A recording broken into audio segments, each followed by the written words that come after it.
Transfiguration of Christ.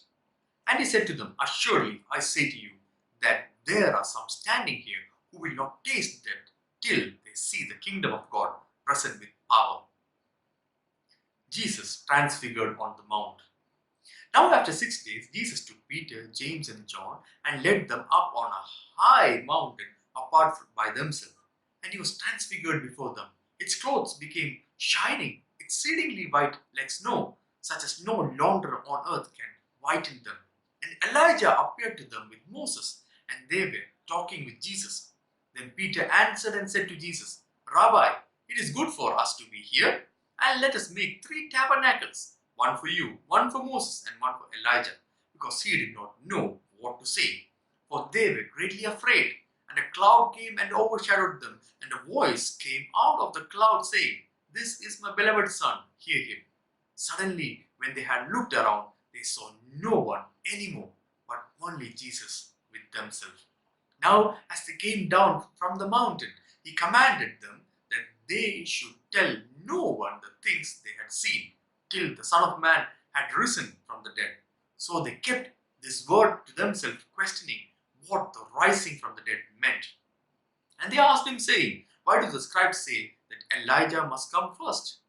Then he answered and told them, Indeed, Elijah is coming first and restores all things. And how is it written concerning the Son of Man that he must suffer many things and be treated with contempt? But I say to you that Elijah has also come, and they did to him whatever they wished, as it is written of him. A boy healed, and when he came to the disciples, he saw a great multitude around them, and scribes disputing with them. Immediately, when they saw him, all the people were greatly amazed and running to him, greeting him. And he asked the scribes, What are you discussing with them?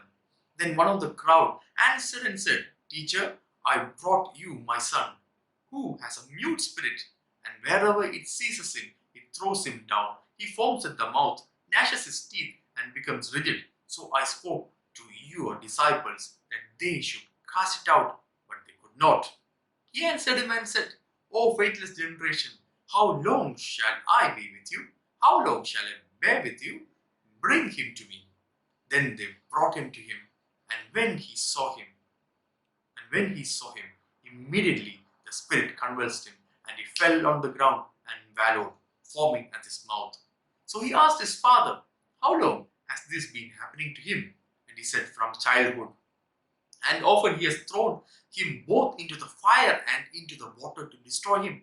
But if you can do anything, have compassion on us and help us. Jesus said to him, If you can believe, all things are possible to him who believes. Immediately the father of the child cried out and said with tears, Lord, I believe, help my unbelief. When Jesus saw that the people came running together, he rebuked the unclean spirit, saying to it, Deaf and dumb spirit, I command you, come out of him and enter him no more.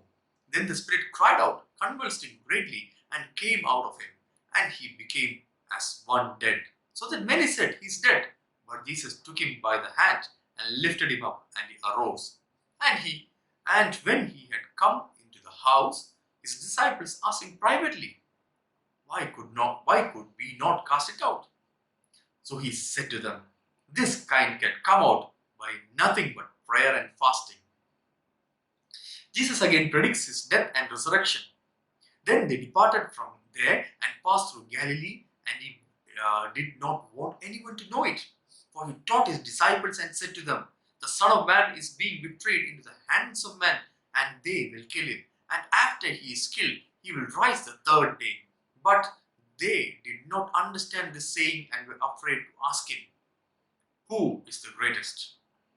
Then he came to Capernaum, and when he was in the house, he asked them, What was it you disputed among yourselves on the road? But they kept silent, for on the road they had disputed among themselves who would be the greatest. And he sat down, called the 12, and said to them, If anyone desires to be the first, let he shall be last of all and servant of all. Then he took a little child and set him in the midst of them. And when he had taken him in his arms, he said to them, Whoever receives one of these little children in my name receives me, and whoever receives me not me, but him who sent me. Jesus forbids sectarianism. Now John answered him, saying, Teacher, we saw someone who does not follow us casting out demons in your name, and we forbade him because he does not follow us. But Jesus said, Do not forbid him, for no one who works a miracle in my name can soon afterwards speak evil of me.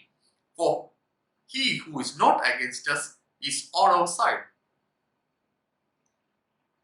For whoever gives you a cup of water to drink in my name, because you belong to Christ, assuredly I say to you, he will by no means lose his reward. Jesus warns of offenses. But whoever causes one of these little ones who believe in me to stumble, it would be better for him if a millstone were hung around his neck and he were thrown into the sea. If your hand causes you to sin, cut it off. It is better for you to enter into life maimed rather than having two hands to go to hell into the fire that shall never be quenched, where the worm does not die and the fire is not quenched.